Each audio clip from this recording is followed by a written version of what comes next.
So when this video is finally uploaded on my YouTube channel, if you check out the standings, I believe the Los Angeles Clippers are 0-4 after acquiring James Harden.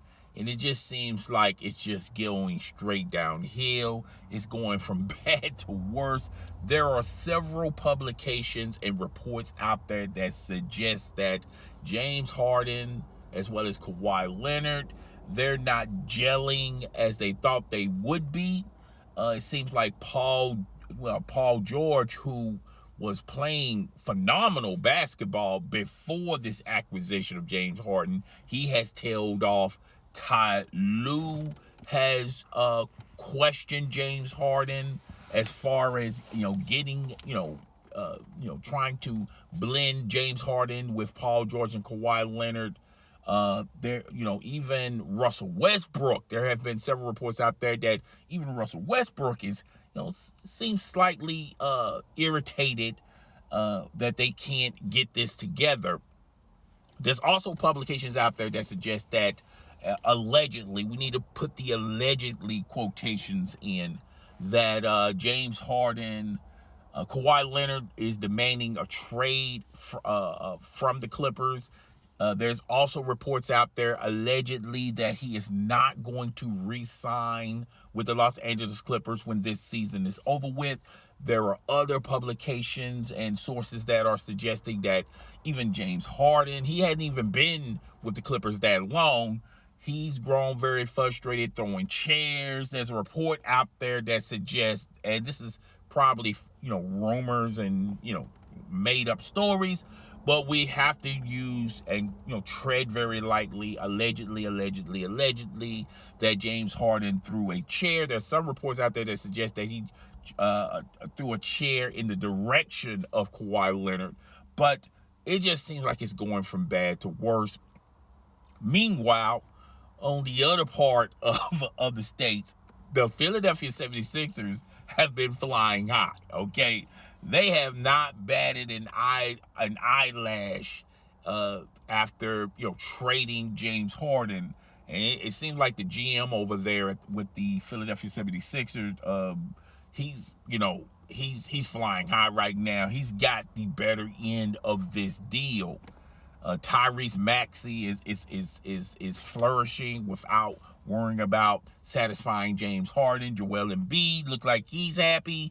Remember, there was reports out there. Even I question that. Are they going to keep Joel Embiid happy after trading James Harden away? It seems like Joel Embiid is the sky's the limit. He's happy that James Harden is up out of there at Philly.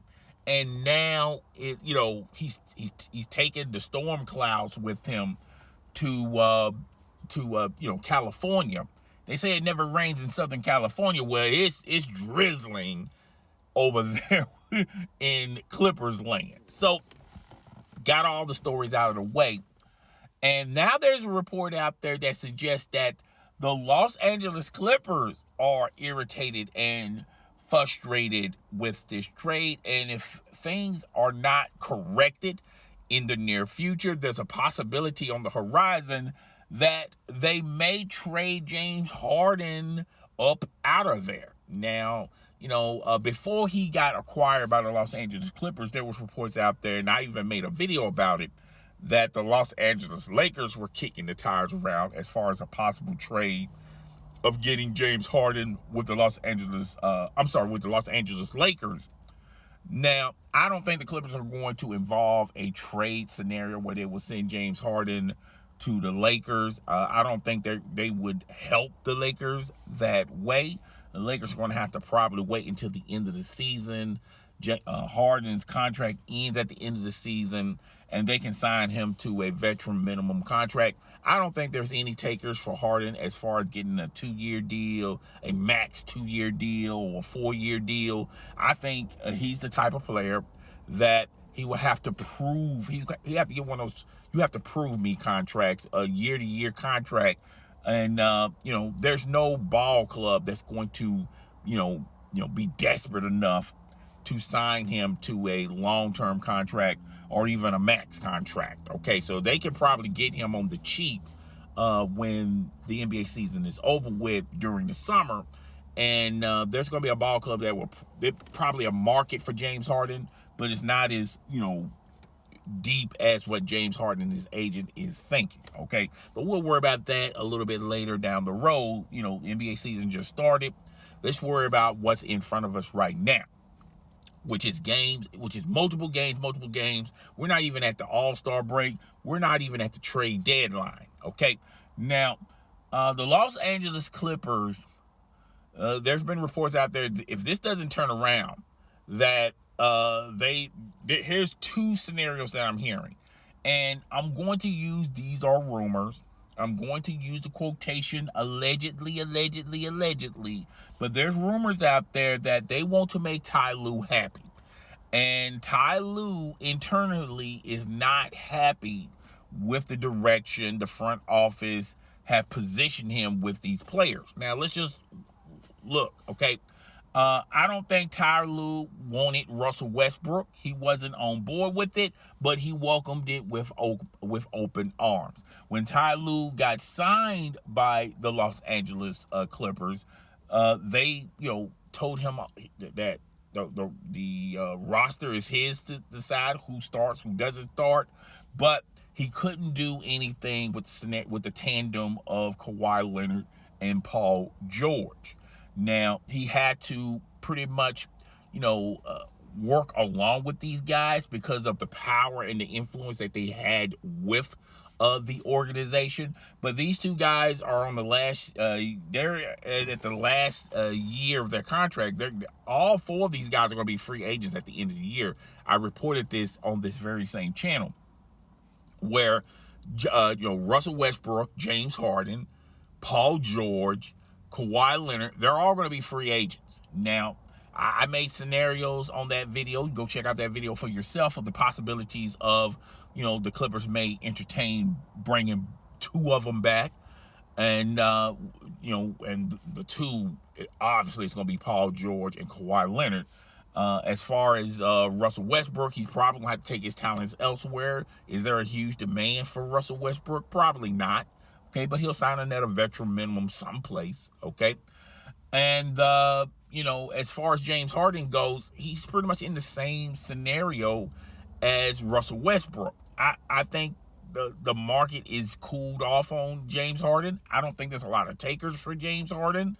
If James Harden squeaks by and get a veteran minimum deal, obviously he's going to be going to a ball club that's not going to be contending. Okay, that's just my humble opinion. I think he burned way too many bridges. There's a rap sheet on James Harden. I just don't feel like contending teams that are young and contending, is definitely not going to utilize James Harden. And veteran teams that are just 2, maybe 3 players away, they're going to, caution and tiptoe around the bushes of a scenario of a James Harden coming to their team. But if this does not work out, I just don't see those veteran ball clubs entertaining the notion of landing James Harden on their ball clubs. They're going to say, okay, he wasn't happy. He wasn't happy in OKC. He wasn't happy in Houston. He wasn't happy in Brooklyn. He wasn't happy with the Philadelphia 76ers. Now he's on his 5th team. He's definitely not happy with the Clippers. How can we make him happy? Okay, so it's just one of those type of situations. Now, I do feel like the owner over there, it has talked to Ty, and he probably made him a lot of promises at the end of this season where he's going to be the head honcho in charge of operations, of what players are going to be signed, or what players fit with Ty Lue.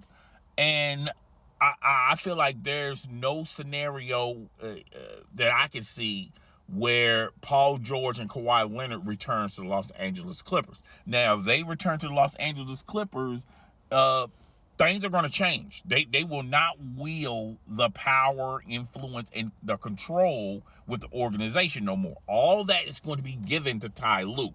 Okay, if you read the articles and check out the reports and check out the sources, the front office is on board with Ty Lue. They do not want to lose Ty Lue. It is hard to find an average or great coach in the National Basketball Association. They don't just grow on trees, all right? So they feel like they got a solid coach with Ty Lue. It just feels, to me, I think there was some handshake promises were made behind closed doors, pause.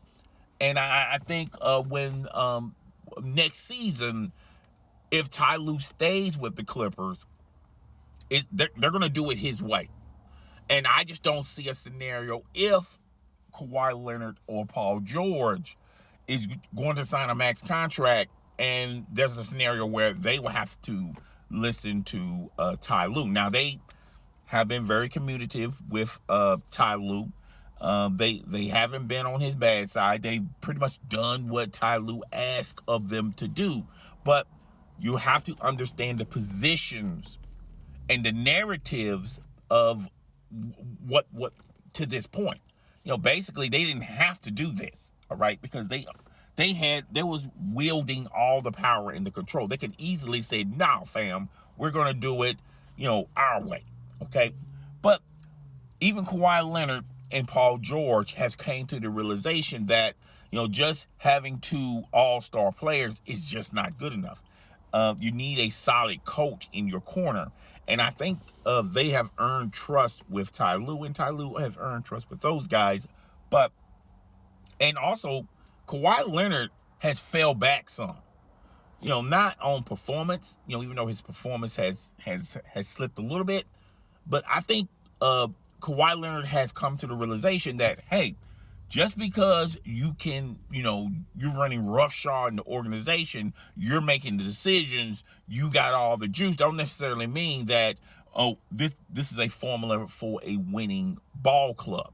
And I feel like Kawhi Leonard understands that he needs more. It's just not just going to be just him and Paul George. Now, they have been drafting pretty well up till the James Harden trade. Now, they done gave away draft picks, future draft picks. They have given up on certain players that they were molding into their system. And they're pretty much starting all over. They will be literally starting all over next year. I just don't think it's feasible. It doesn't make basketball sense nor business sense if you bringing back Kawhi Leonard and Paul George. Okay, if Russell Westbrook and James Harden. I mean, they're off the radar. Okay, they're not even thinking about those two players. But bringing back Paul George and Kawhi Leonard, that's not the best sound decision. It doesn't make basketball sense nor business sense because you really don't have anything around those two players as far as contending next season. Okay. And I've said this in a video. I talked about this a couple of weeks ago about this situation, about possibly Kawhi Leonard and Paul George leaving. And I'm telling you guys, and from what I'm reading and from what I'm hearing, it seems like the Clippers are going to start it all over again and rebuild through the draft. Now, it's going to be very tough for them to do it on their own terms because they pretty much mortgage away most, if not all, of their future draft picks. All right. So you have to have some type of collateral to get some draft picks. And what better collateral is to max out Kawhi Leonard, then send Kawhi Leonard where he wants to go, and that organization send you back in return some young assets or some draft picks. Okay. And that's the same thing you can do for Paul George. Now, as far as Russell Westbrook, you could do that for Russell Westbrook, but there's not no huge demand for Russell Westbrook. Organizations know you're not going to re-up him for another year. There's no market. There's no trading market for Russell Westbrook. There's a market, a very, very small market for Russell Westbrook as far as, him signing to another veteran ball club. But there's no real rich market where you're going to sign him to yet again another 1-year contract, and then you're going to send him to wherever he wants. Okay, those days are far behind Russell Westbrook. And it's even worse for James Harden. James Harden and his agent know that they're not going to get a max deal from anybody. He's going to be in the same situation, and probably in a worse situation than Russell Westbrook. Okay, I feel like it's going to be a year-to-year contract, and it's going to be for veteran minimum. Would not surprise me none after maybe a year or two playing under 1-year contracts. James Harden will just retire and just forget about it. But if Russell Westbrook even wants a 1-year deal, he's going to have to, fall in line to the next ball club. Obviously, the next ball club is not going to allow James Harden to just go to the club and stay over a night so he can go party at the club. He's not going to have those influences or control no more. He's going to have to, fight for his position. It's a veteran minimum contract, meaning that if it doesn't work out, they can let him go, and with little risk. Okay, so that's what's transpiring. If this does not turn around, I think I can possibly see them go on a 8-game winning streak, and they will be 8-4, and then people will be talking about how great this is. They need to start playing some teams that are in worse situations than the Clippers. Okay, and it's not that many teams in the National Basketball Association that is worse, in a worse situation than the Clippers. Okay, so if they go on an 8-game, or let's just say hypothetically, I don't think it's possible, a 15-game winning streak, and they become 15-4, people are going to forget about the 0-4, and people are going to forget about what James Harden says: I'm not a system player, I'm the system. And people are going to forget about the quarrels that him and Kawhi allegedly have, and the performance of Paul George has rise back up to normalcy, and